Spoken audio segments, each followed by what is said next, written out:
have completed my undergrad in mathematics from a college in India named Indian Institute of Technology, Kanpur. After that, to I went to a job in Adobe at the position of software developer. So I stayed at that position for about 1.5 year, and then I moved to the next position, software developer 2. During both of my positions, I was mainly working in the same team, and I was mainly working on technologies involving Node.js, TypeScript, HTML, CSS. Essentially, the project was in desktop application which was built on top of these technologies. And we also required a little bit of development in C++, C hash, .NET, and sometimes Java. So all those we had to use intermittently in between. So let's imagine you're given a list of relationships between individuals in a family, and you'd be given a list of pairs where the first entry is the parent, and the second entry turn two collections. The first one containing the individuals with 0 parents, and the second one containing the individuals with exactly 1 parent. So if you look below line 26, you'll see for the output, you're going to write this function, find nodes with 0 and 1 parents, that takes in the pairs as input. So you'll see the first collection has individuals 1, 2, 4, 15, and 30, because if you look on the graph on line 6, you see that each of those individuals have 0 parents, so we add them to one collection. And then the second collection has individuals 5, 7, 9, and 16. But again, if you look on the graph, you see that each of those individuals have exactly 1 parent. So we add them to a separate collection. So you can take some time and read through the problem some more. When you're ready, you can let me know what approach you want to use to solve the problem. I want to describe the approach, then we can get started coding. All right.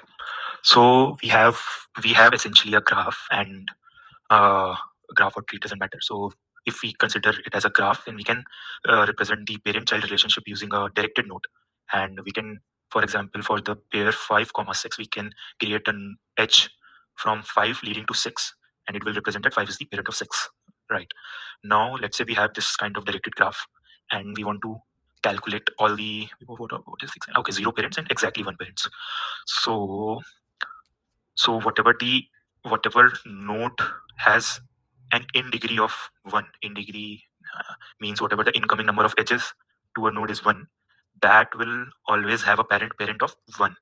And if the in degree is 0, that will have total number of parents as 0.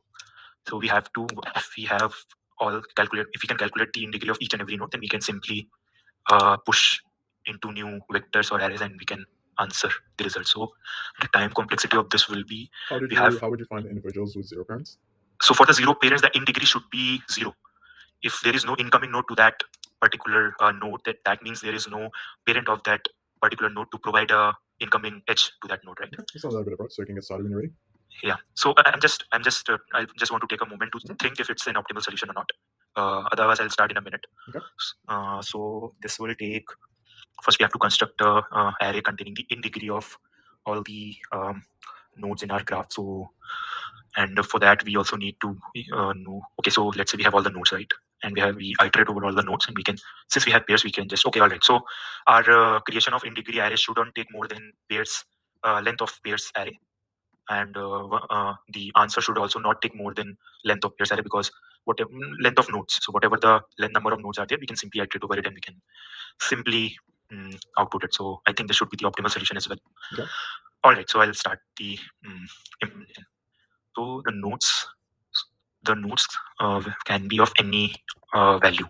How should we store them? Storing them as a vector is not okay. We should ideally use an hash map or an ordered map, so that we can keep track of what are the in degree of. We have to first iterate once to add all the new nodes to the hash map, and then again we'll have to iterate on the pairs to update the in degree, and then we can iterate over the hash map directly.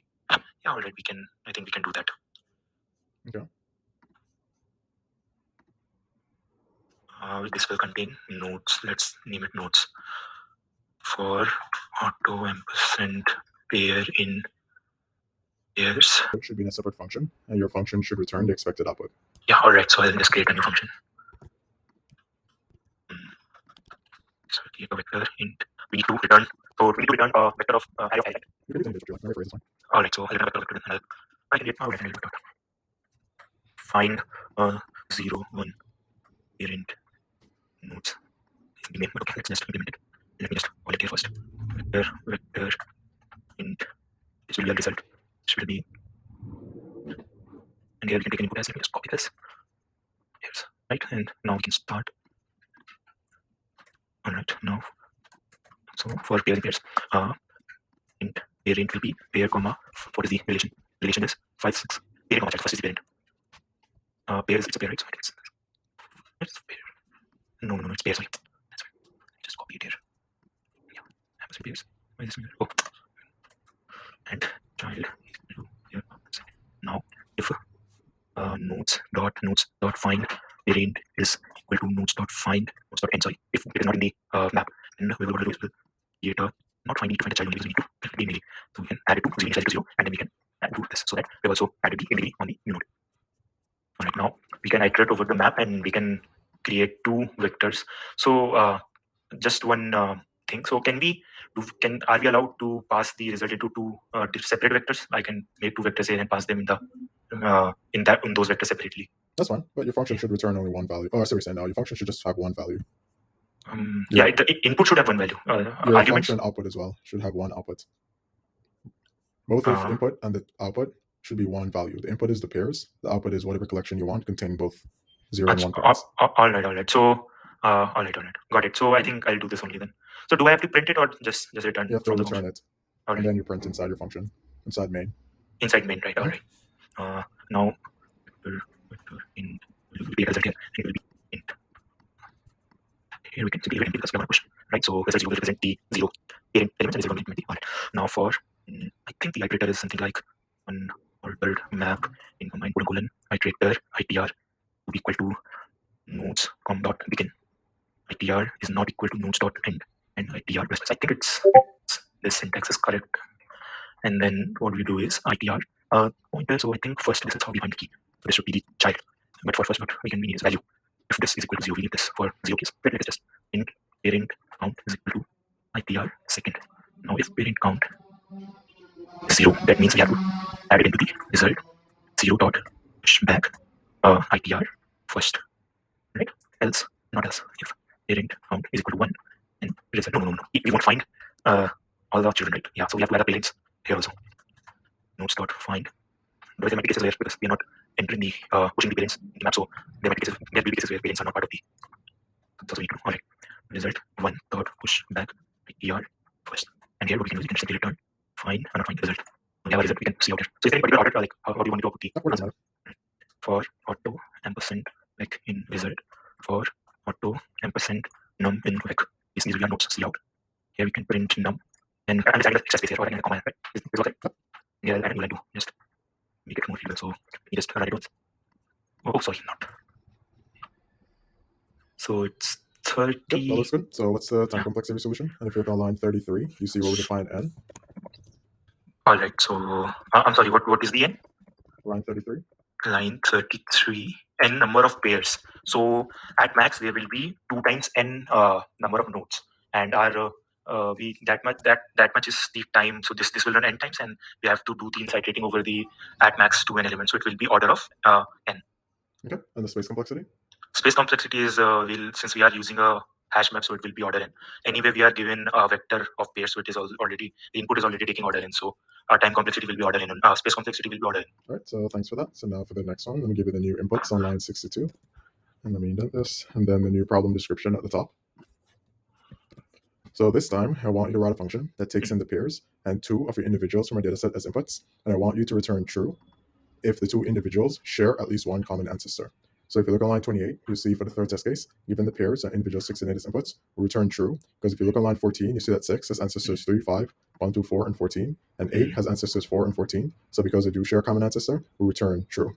And you want to do the same thing for all of the test cases given. So you can take some time again and read through the problem some more, then you can let me know your approach, and then you can get started coding. All right. So we are already okay. So we have to find out for the 2 numbers if they share a common ancestors. So let's say they essentially what it means is if we consider the graph to be let's say the nodes edges are not directed, they are normal edges.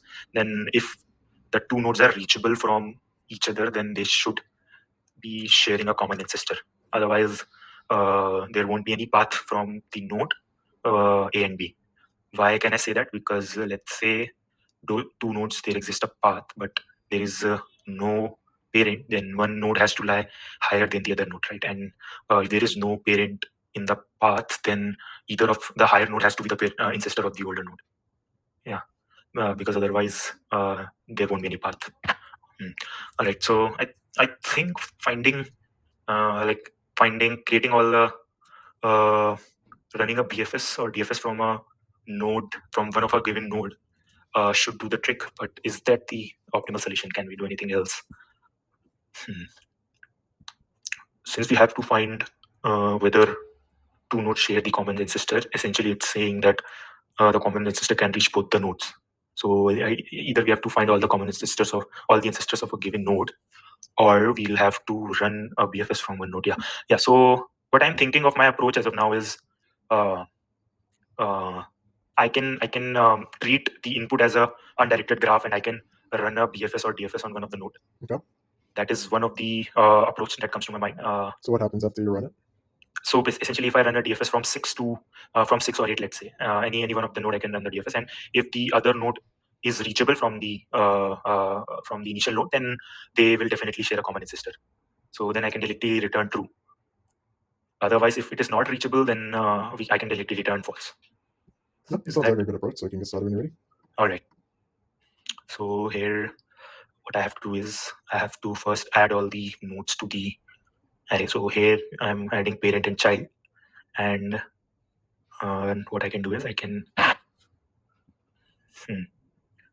The issue in using the map now is we have to keep a vector instead of nodes now. I think I can create that, and then for each pair, whenever I iterate, I'll have to update parent and child vectors to have the new value of the nodes.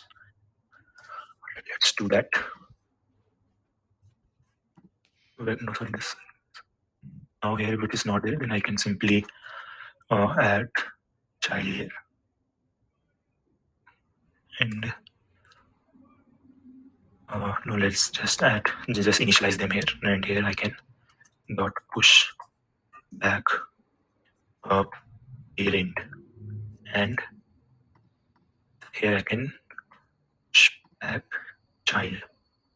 Right, so my map is created here. Now what I have to do is I can modify this, right? I don't have to save this function for the previous result, right? Pardon? I don't have to save, like I don't have to create a new function, right? I can work on the existing one, right? Yeah, whichever is easier for you. Yeah. Now what I'll do is I'll have to run DFS, right? So first I'll just return this map here. Let's just remove everything from here. This will return an ordered map to us, right? And graph from pairs. We're not those features. I don't think those features are here. So the second and third argument. There's only the test cases on line 26 to 36. You pass them individually. All right. So I'll create a function has common ancestor here. Let me just copy this. And we will send pair inside this instead of A and B. This will send here. For now, let us take A and B to be 6 and 8. That's how it's normally find it here. And this will be boolean. Let me just take this input here. This will be int A, int B. Right? And now we can move this. We can right now. So one thing we can be sure of, if A equal to B, then we can simply return true. Because we know if they are same, then they will definitely share a common ancestor. So I'm assuming that they will have at least one parent, right? Yeah, or each individual? No, they could have 0 parents. So if they have 0 parents, then this can also not hold true. So yeah. Then I'll have to do this. Another map. We have a map, and now we'll run DFS from A to B. Or DFS. So let us create a queue where we'll have if while. What is? So there are n cycles. So for that we have to maintain another map. Where is it? Yeah, while not q dot empty. Here we just need comma int to track what nodes we have. So we can initialize quick track q to be 0, doesn't matter, but q it's A. So we will parent node we will take as q dot pop, not front, and we will pop it. Now for int I equal to 0, what we'll have to do is we have to take out the adjacency matrix. So for auto ampersand node in graph u map of q, not q curl, we have to do is if track dot find node is equal to track dot end, then we have to add the node to track and also to q. But before doing this, if node is equal to rb, then we can simply return true. This has a run, and there is no such node, then we can simply return false here. But the issue remaining is if A and B are same and they have no parents. In that case, if A and B are same and they have no parents, let me just first try and run this if it's working or not. If the printers Yeah, just a second. I'll just see how this. That's perfect. So you run all the other test cases already. Can I make it now? Oh, sorry, not this side. Alright, and up. And also here, let me just select see out. Not all, but okay, let me just. Alright. It's not, I don't think it's working correctly. It's showing one for the case actually. It was just node is equal to P, then what we are doing is we're pushing the wrong thing. In child, we are pushing parent, we are pushing child, and we are getting node. We are doing a track, we are pushing. And while this is not empty. Let me just check for the case. It will be first 3 and 8. So 3 will be here and 8 will be here. So from 3, we are node. Let me just check for the map. This is a different map. Yeah, no, this is the same map. So 3 and 8. So we have a path here, but we'll have to.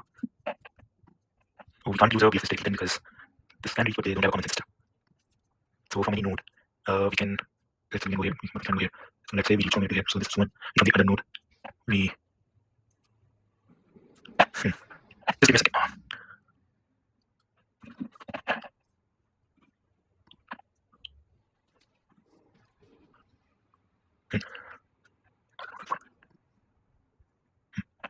All right. So since this is not working, I'm thinking of another algorithm. So we have all the nodes with 0 parents, right? Which we calculated earlier, right? So what I can do is I can run a search on the list of those nodes. So for each node with parents with 0 parents, we can run a BFS, and if any of the node covers both the elements, then we can return Run BFS and what? I'm sorry. Run BFS to do what? To find the children of the node? Yeah. So Okay. since any node with one parent, so all other nodes will have at least one parent, right? So all the graph should get covered by all running BFS on all the nodes with 0 parents. Okay, and then? So if while running BFS from one node, if let's say both the nodes are covered, both the node A and B are covered in the BFS tree of that particular node, then we can. Sorry. How are you determining that? So let's say in case of 15 we run the BFS, right? So it will cover all these from till 11, right? So there are no not 3 and 8. How am I determining that running a BFS from a 0 node, if both are being covered, then they'll have a common. So essentially the tree, whatever the tree is formed from running the BFS from the root node. So if that contains the child of that contains the A and B node, then we at least have the initial root node as the ancestor of both the nodes, right? Okay. So if a DFS tree or BFS tree of a particular root node contains both the tree, then we have at least one node which is the ancestor. So we can say that. So we can say that we have common ancestors in this case, right? Okay, that sounds like a good approach. So feel free to get started when you're ready. All right. So I need my initial function back. I can undo it, right? Yeah. Yeah, I said yeah. I'm doing it. Oh, it's not going back. You probably made a change at some point during the edit history. All right. So I think I'll have. Also, as a heads up, we have about 10 minutes to go, but you get credit for as much progress as you make if you don't finish. All right. So I don't think I need to insert parent yet, but notes dot. We need a vector. We need to find the parent, so we don't need to write here.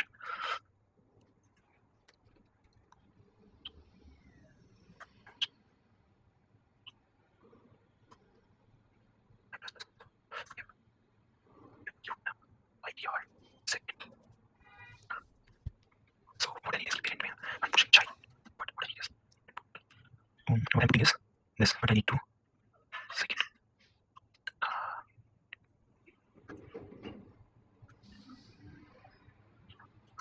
I don't need this actually.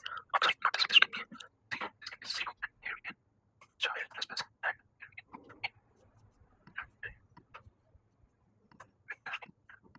Here it can be int. I plus by second equals 0. There is. That's not push.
Let me just try. See out. Clean it. Yeah. It's still giving 0. Let me try with 6 and 8. 1. Let me try for all the inputs. Let me just.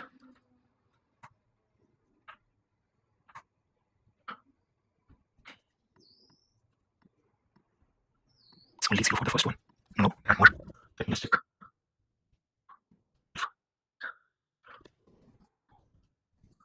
Just let me.